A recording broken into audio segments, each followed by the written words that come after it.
Om Shanti. Good morning. प्यारे बाबा के 6, 12, 22 के महावाक्य है। मीठे बच्चे, 3 बाप का राज सबको कहानी मिसल सुनाओ। जब तक बेहद बाप को पहचान कर पावन नहीं बने हैं तब तक वर्षा भी नहीं मिल सकता है। आज का प्रश्न है, बाबा बिल्कुल ही नया है, उसने तुमको कौन सा नया परिचय दिया है? उत्तर, बाबा को मनुष्यों ने हजारों सूर्यों से तेजोमय कहा है, लेकिन बाबा कहता मैं तो बिंदी हूँ, तो नया बाबा हुआ ना। पहले अगर बिंदी का साक्षात्कार होता तो कोई नहीं मानते, इसलिए जैसी जिसकी भावना होती है वैसा ही साक्षात्कार भी उसको हो जाता है। आज का गीत है ओम नमो शिवाय। ओम शांति। निराकार भगवानवास, सिर्फ भगवानवास कहने से कृष्ण का नाम याद आ जाता है, क्योंकि आजकल भगवान तो सब हो पड़े हैं, इसलिए निराकार शिव भगवानवास कहते। गॉड फादर कहा जाता। निराकार भगवानवास किसके प्रति? निराकार बच्चों के प्रति, रूहों के प्रति। रूहानी भगवानवास वाईश्वर उवाच यह अक्षर शोभता नहीं, निराकार भगवानवास शोभता है। अब घड़ी घड़ी तो नहीं कहेंगे ना, यह है बहुत गुप्त, इनका चित्र निकल न सका। यदि प्यारे बाबा का फोटो निकालना चाहे तो नहीं निकाल सकते हैं।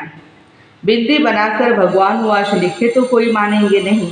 भगवान के यथार्थ नाम रूप देश काल को कोई नहीं जानते। अगर बाप को जान जाएंगे तो रचयिता को जानने के बाद रचना को भी जान जाएंगे, परंतु न जानना भी उन्हों का ड्रामा में ढूंढता हुआ है। तब तो फिर बाबा आकर अपनी पहचान देते हैं। बाबा कहते जब मेरा पार्ट होता है पतितों को पावन बनाने का, तभी आकर मैं अपनी पहचान देता हूँ। पुरानी दुनिया को नया बनाता हूँ। पुरानी दुनिया में रहने वाले मनुष्य नई दुनिया में रहने वाले मनुष्यों को पूछते हैं तो बच्चों को समझाना है, जबकि ऋषि मुनि आदि सब कहते हैं हम रचता और रचना को नहीं जानते। फिर तुमने कहाँ से जाना? हम इतनी सालों से तपस्या कर रहे, हम नहीं जान सकते और आप घर बैठे आपने कैसे जाना? हमें तो बाबा ने पहचान दी है ना। अगर तुम बाप को रचना को जानते हो तो हमको नॉलेज दो। कभी कोई को दे नहीं सकते हैं। वर्षा तो कोई नहीं दे सकता है। तुम बच्चों को बाप से वर्षा मिल रहा है। तुम जानते हो बेहद का बाप आया है नई दुनिया का वर्षा अथवा सुख देने, तो जरूर दुख खत्म हो जाएगा। वो है सुख धाम और यह है दुख धाम। अब इस दुख धाम का विनाश तो होना ही है। नई दुनिया ही अब पुरानी हुई है, फिर नई बन जाएंगी। नई दुनिया को कहा जाता है सतयुग और पुरानी दुनिया को कहा जाता है कलियुग। नई दुनिया में जरूर मनुष्य थोड़े होने चाहिए। कितने हैं? 9 लाख है स्टार्टिंग में सतयुग में, और बाद में त्रेता के अंत तक 33 करोड़ देवी देवताएं हो जाते हैं। तो प्यारे बाबा कहते हैं सतयुग में एक ही धर्म था, आदि सनातन देवी देवता धर्म। इस समय तो अनेक धर्म है तो दुख भी ज़्यादा है। सुख से दुख, दुख से सुख होता रहता है। यह खेल बना हुआ है। दुख कौन देते हैं ये भी किसको पता नहीं है। रावण को माया कहा जाता है, धन को माया नहीं कहते हैं।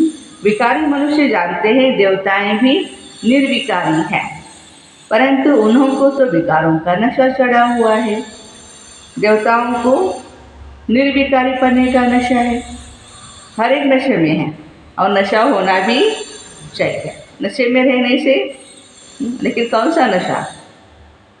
नारायणी नशा। वो दुनिया वाला नशा तो बर्बाद कर देगा, और ये प्यारे बाबा का नशा नारायणी नशा हम बच्चों को आबाद कर देता है। वहाँ अपवित्र कोई होते नहीं। संगम पर ही तुम बच्चों को पवित्रता का राज समझाया जाता है। तुमको फिर औरों को समझाना है। बाप तो सारी दुनिया को बैठ समझाएगा नहीं, बच्चों को समझाना है। बाबा हम बच्चों को समझाएंगे और हम औरों को जाके समझाएंगे, परंतु समझाने की भी बड़ी युक्ति चाहिए। सबको बताओ भारत जो स्वर्ग नई दुनिया थी अब पुरानी हो गई है। रचयिता तो बाप ही है। वो खुद कहते हैं मैं ब्रह्मा द्वारा नई दुनिया की स्थापना करता हूँ, बच्चों को अडॉप्ट करता हूँ। ब्रह्मा का नाम ही प्रजापिता है, तो जरूर इतने बच्चों को अडॉप्ट ही करेंगे ना। जैसे सन्यासी फॉलोअर्स को अडॉप्ट करते हैं, पुरुष स्त्री को अडॉप्ट करते हैं कि तुम मेरी हो। जब शादी हो जाती है तो क्या बोलते हैं पति पत्नी को, तुम मेरी हो। यहाँ भी तुम कहते हो शिव बाबा मैं आपका हूँ। घर बैठे भी बहुतों को टच हो जाता है, फिर क्या कहते, भल हमने बाबा को नहीं देखा क्योंकि मैं बंधन में हूँ ना, आ नहीं सकती हूँ मधुबन में या सेंटर पर, लेकिन बाबा मैं आपकी हूँ। इतना प्यार से माताएं हमारी बांधेरी माताएं बाबा के साथ चिटचाट करती रहती है। पवित्र तो जरूर बनना पड़े, पति तो मुक्ति जीवन मुक्ति में जा नहीं सकते हैं। पति तो पुकारते हैं आओ आकर हमें पावन बनाओ। तुम बच्चों को समझाना चाहिए भारत स्वर्ग था, यह लक्ष्मी नारायण स्वर्ग के मालिक थे, तो जरूर डिनाइटी चली होगी। नई दुनिया में नया राज्य अब वो है नहीं, और अनेक धर्म हैं, देवता धर्म तो है ही नहीं। ये पुरानी दुनिया कब तक चलेगी? वह सतयुग को लाखों वर्ष कह देते हैं। महाभारी लड़ाई का भी गायन है ना, बीच में थोड़ी खिटपिट हुई थी तो कहते थे महाभारत लड़ाई का समय है। यादवों की लड़ाई भी दिखाते हैं। क्या दिखाते हैं? मुसलों द्वारा अपना विनाश किया। कभी भी लिखते हैं पांडव और कौरवों की युद्ध, तो कभी लिखते हैं असुर और देवताओं की युद्ध।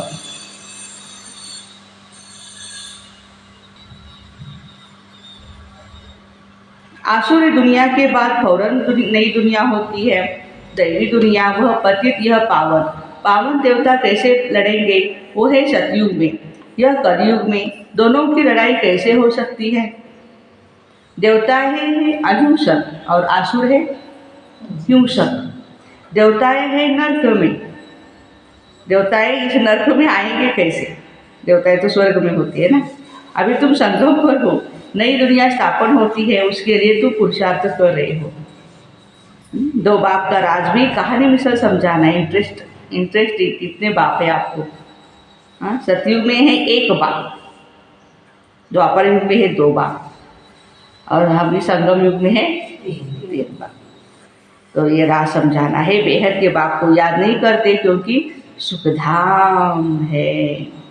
सतयुग में बाबा कहते कोई याद बाबा को नहीं करेगा क्योंकि सुखधाम है।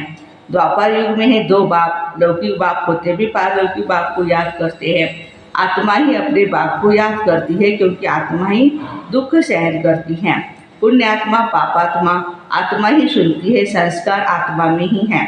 जिनमें दैवी संस्कार नहीं है वह दैवी संस्कार वालों का ही गायन करते हैं। जो अभी के मनुष्य है वो क्या करते हैं? उनका गायन करते हैं।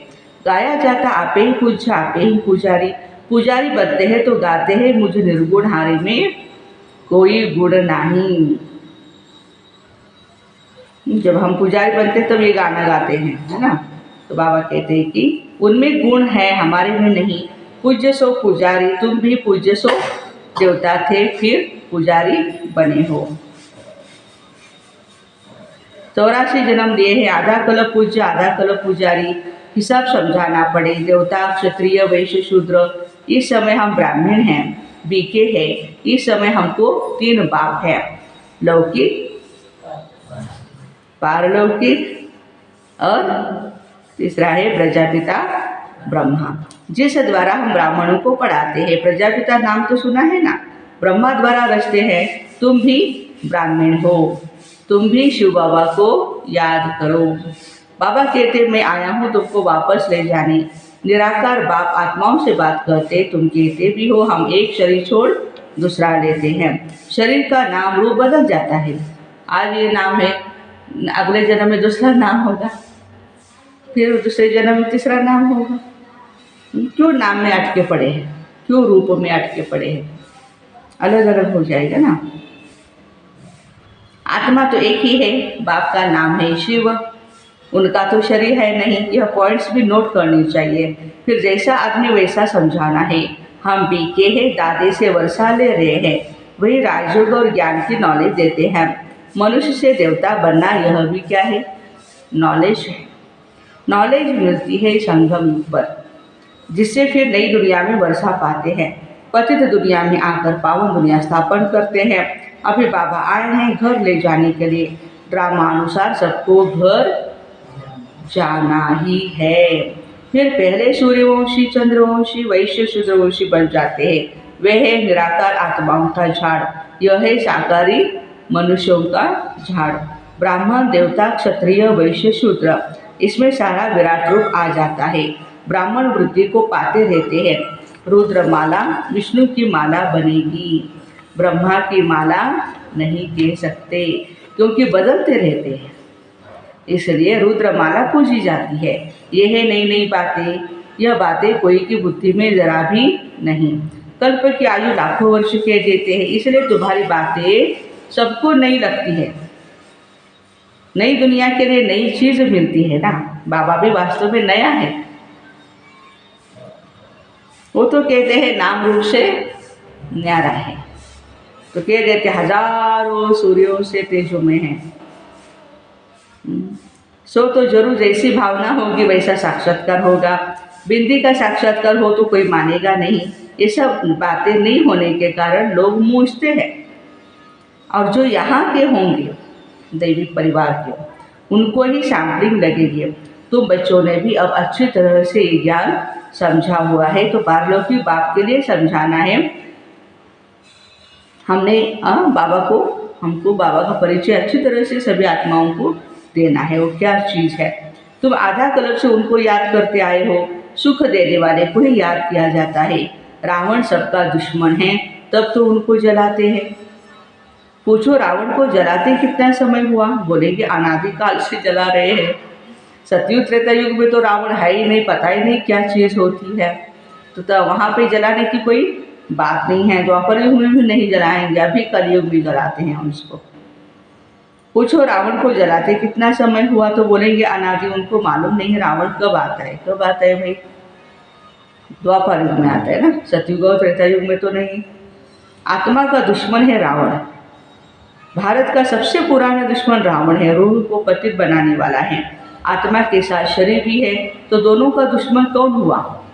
आत्मा का भी और शरीर का भी दुश्मन कौन हुआ? रावण। रावण में आत्मा है? रावण क्या चीज़ है? बाबा कहते वो विकार है। ऐसे नहीं कि रावण में भी आत्मा है। रावण 5 विकारों को कहा जाता है। आत्मा में ही 5 विकार है, जिसका पुतला बनाते तुम जानते हो। अभी है दुख, फिर सुख में जाना है, तो जरूर बाबा आकर के हम बच्चों को सुख में ले जाएंगे। जाना है ना सभी को? वही पतित पावन है। जैसे दूसरी आत्मा आती है वैसे यह भी आते हैं। श्राद्ध खिलाते हैं तो आत्मा को बुलाते हैं। ब्राह्मण को ही अपने बाप की आत्मा समझ सब कुछ करते हैं। जिस ब्राह्मण में वो आत्मा आती है तो उनके द्वारा उनको खिलाना पिलाना सब होता है। समझते वो आत्मा आती है, बोलती है। हाँ, इनका आना न्यारा है। जब बाबा आते हैं तो कितनी शक्तिशाली अवस्था हो जाती है। एटमॉस्फेयर कितना शक्तिशाली। हजारों बच्चे बाबा के सामने बैठे होते, बिल्कुल साइलेंस। कोई शोर नहीं करेगा, कोई बोलेगा नहीं, बिल्कुल प्यार से भगवान को निहारता रहेगा। हम बच्चों ने वो सारा सीन देखा हुआ है, इसलिए हमारे जैसा भाग्यवान दुनिया में कोई नहीं है।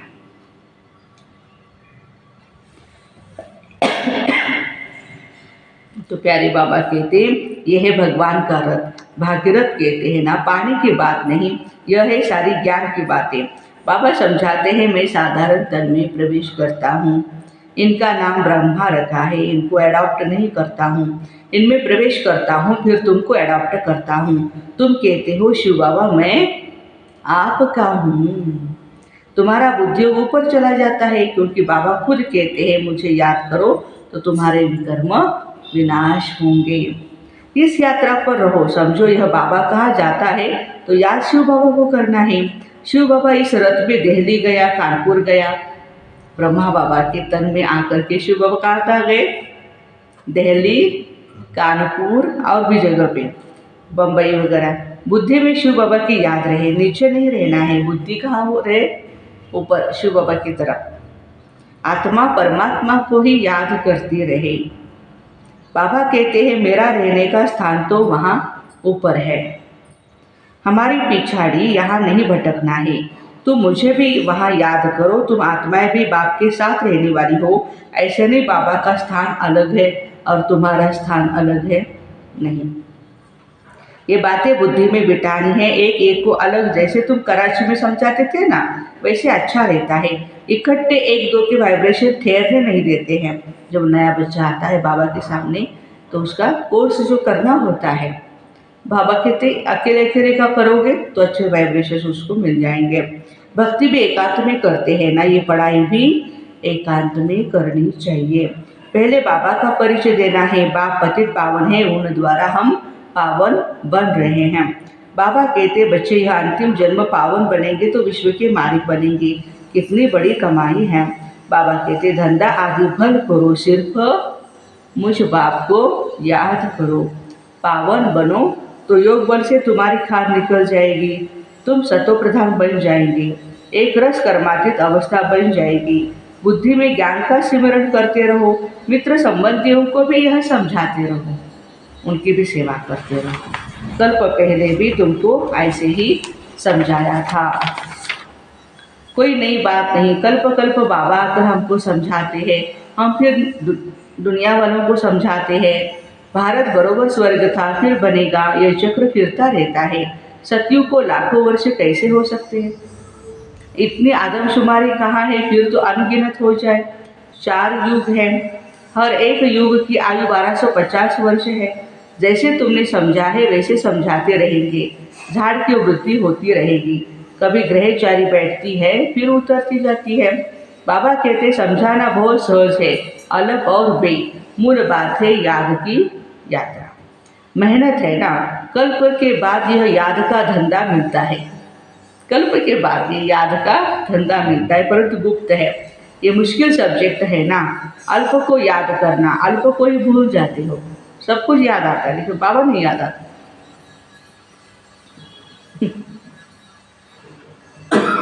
भगवान को कोई जानते ही नहीं, गाया जाता है सतगुरु बिगर घोर अंधियारा। सोचरे में एक ही सतगुरु ले जाते हैं। अच्छा, मीठे मीठे सिकिलते बच्चों प्रति माता पिता बाप दादा का याद प्यार और गुड मॉर्निंग। रूहानी बाप की रूहानी बच्चों को नमस्ते।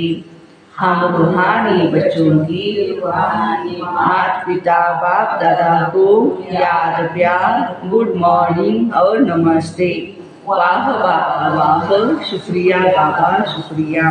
धारणा के लिए मुख्य सार है, पहली पॉइंट है योग बल से आत्मा को सतो प्रधान बनाकर एक रस कर्मातीत अवस्था तक पहुंचना है। याद की गुप्त मेहनत करनी है, एकांत में पढ़ाई करनी है। सेकंड पॉइंट है बाबा से मुक्ति जीवन मुक्ति का वर्षा लेने के लिए इस अंतिम जन्म में पवित्र जरूर बनना है।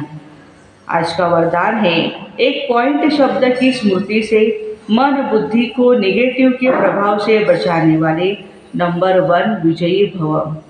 वर्तमान समय विशेष माया का प्रभाव मन में निगेटिव भाव और भावना पैदा करने व यथार्थ महसूसता को समाप्त करने का चल रहा है। इसलिए पहले से ही सेफ्टी का साधन अपनाओ।